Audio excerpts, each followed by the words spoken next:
지난 2월 HTC Vive XR Elite가 정식으로 출시됐죠. 저 같은 경우는 예약 구매를 통해 기다렸다가 가장 빠르게 받아서 며칠간 계속 사용을 해봤는데요. XR이라고 하면 Extended Reality의 줄임말로 확장현실이라는 뜻이죠. 가상현실인 VR과 비슷하지만 가상현실과 실제 현실이 이어지는 것이 조금 다르다고 할 수 있습니다. 저는 기존의 퀘스트2라던가 피코 같은 제품도 이미 사용을 해봤기 때문에 XR 엘리트만이 가지고 있는 특장점이 무엇인지, 왜 XR인지, VR이랑 다른 점이 또 뭐가 있는지, 단점은 있었는지 솔직하게 한번 들여다봤습니다. 함께 한번 보실까요? HTC Vive XR Elite.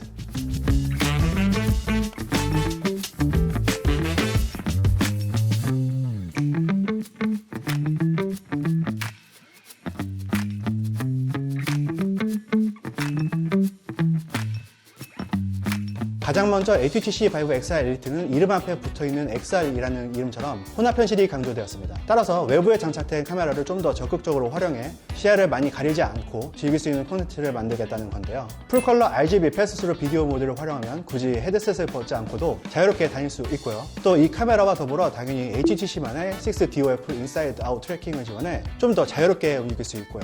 여기에 핸드 트래킹까지 포함돼 좀 더 실제 세계와 가상 세계가 혼합된 느낌을 받을 수 있습니다. 특히 유키라는 게임을 실행해보면 실제 주변 환경이 보이고 제 손에서 레이저가 발사되면서 진정한 혼합 현실이 녹아든 게임을 즐길 수 있었습니다. 앞으로도 이런 XR 전용 게임들이 많이 나온다는 얘기겠죠. 아마 핸드 트래킹을 이용한 악기 연주라든가 좀 더 세밀한 작업들이 나오지 않을까 싶어요.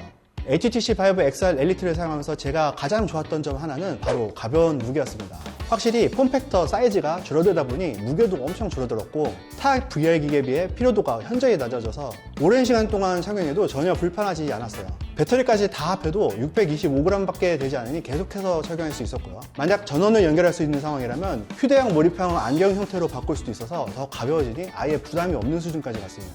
여기에 얼굴에 닿는 페이스패드도 매우 푹신하고 부드러워서 착용감도 너무 좋았고요.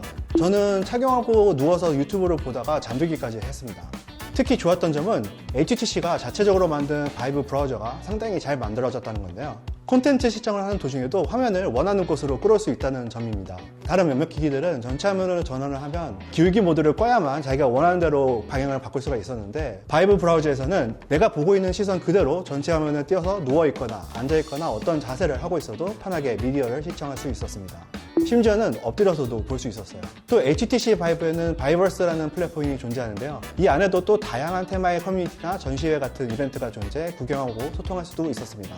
이렇게 HTC 고유의 소프트웨어를 사용하다 보니 지난번 간담회에 참석했을 때 HTC 코리아 측에서 자신들은 너무 하드웨어를 만드는 회사로만 취급해주지 말아달라. 반은 하드웨어를 만드는 회사지만 반은 소프트웨어를 만드는 회사다라고 생각을 해달라고 부탁을 했습니다. 실제로 HTC 자사 소프트웨어에서 섬세하게 신경을 쓴 것 같은 느낌이 들었고 계속해서 다른 회사 제품과 비교해서 사용하다 보니 놓칠 수 있는 부분들을 챙기고 있다는 느낌이 들어서 좋았습니다. 그리고 이 HTC Vive XR Elite만의 특징이죠. 바로 이용자 시력에 맞게 조정 가능한 렌즈가 있어서 안경을 벗고도 VR을 이용할 수 있다는 건데요. 정말 눈이 나쁜 사람들도 대부분은 이용할 수 있어서 안 맞으면 어떡하지? 하는 걱정은 많이 안 하셔도 될 것 같습니다. 저 같은 경우에는 콘택트 렌즈 기준으로 우측 시력이 -3, 왼쪽이 -4.25였는데 사용이 가능했거든요. 또 추후에 정말 시력이 안 좋은 사람들을 위해 안경 착용자용 키트가 출시된다고 하니 큰 걱정은 안 해도 될 것 같아요. 이번에 눈에 정말 신경을 많이 썼다는 것을 느낀 점이 더 하나 있는데요. 바로 여기에 외부에 장착된 IPD 슬라이더를 사용하면 헤드셋을 제거하지 않고도 경축한 거리를 조절할 수 있기 때문에 시력에 맞는 최적의 스팟을 찾을 수 있었습니다. 이 외에도 꽤 어두운 환경에서도 잘 인식이 된다던가 깊이 감지 정밀도가 상당히 정확했다는 것, 4K 화질 이런 장점들이 많이 있었는데요. 저는 특히 오디오에도 상당히 만족을 느꼈습니다. 타사 제품에서는 오디오에 잡음이 들리는 경우가 종종 있었는데 XR 엘리트는 깨끗한 스테레오 사운드를 지원해서 그 점이 상당히 마음에 들었어요. 그리고 엘리트라면 엘리트인 이유가 있겠죠. 바로 PC와의 연결선입니다.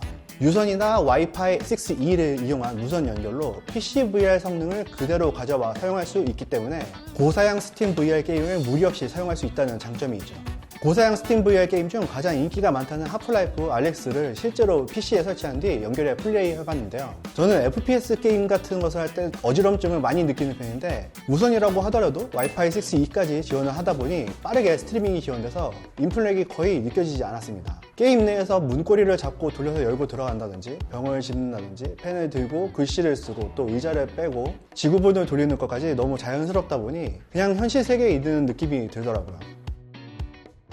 HTC 바이브 XR 엘리트는 타사 제품을 포함해 역대 출시한 HMD 제품 중에 가장 작은 크기로 출시가 됐죠. 또 현존하는 가장 작은 HMD 중에 가장 높은 사양의 게임을 돌릴 수 있다는 것은 정말 엄청난 메리트입니다. 게다가 유선뿐만 아니라 무선까지 지원하기 때문에 충전만 잘 되어 있다면 걸리적거리는 것 없이 깔끔하게 사용할 수도 있고요. 고사양 VR 게임을 즐기고 싶다면 움직일 수 있는 공간과 와이파이 또는 USB-C 케이블을 지원하는 PC 이 둘만 가지고 있으면 되고요. 웬만한 콘텐츠도 XR 엘리트만 있으면 다 됩니다. HTC 바이브 XR 엘리트 처음에는 가격이 높게 형성된 만큼 쉽게 접근하기 어려울 수도 있는데요. 결국 다른 제품들과 비교해 사용해본 결과 HTC 바이브 XR 엘리트는 HTC만의 좀 더 정숙하고 강력한 실력이 뒷받침되어 있다는 느낌이 많이 들었습니다. 그래서 저는 앞으로도 종종 HTC 바이브 XR 엘리트를 사용하면서 실생활에 유용한 콘텐츠가 있다면 여러분들에게도 소개해드리고 또 재미있는 콘텐츠가 있다면 알려드릴 생각입니다. HTC 바이브 XR 엘리트는 HTC 공식 스토어에서 구매하실 수 있고요. 가격은 179만원입니다. 오늘 HTC 바이브 XR 엘리트 리뷰는 여기까지입니다. 저는 시네코리아 홍상현 기자였고요. 다음에 더 재미있는 소식과 함께 돌아오도록 하겠습니다. 그럼 바이바이.